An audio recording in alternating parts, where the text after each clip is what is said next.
In this video, I'm going to show you how you can insert this vertical bar on a document on your computer or laptop just using your keyboard.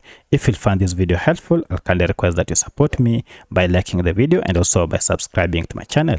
Alright, so inserting this vertical bar, it is pretty much easy and you can do it just using your keyboard. To do that, we shall use this key that is just next to the delete button, and you can see it has two symbols, the vertical bar and also the backward slash.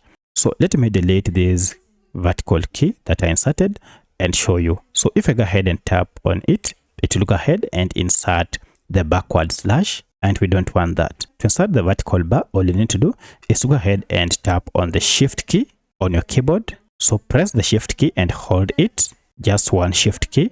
And while you are holding it, now go ahead and tap on this key on your keyboard. And now if you tap on it, you can see it will insert that straight vertical bar. So you can insert as many as you can.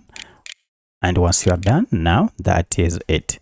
So that's how you can insert this vertical bar to separate maybe words or phrases or statements in a document or in a sentence.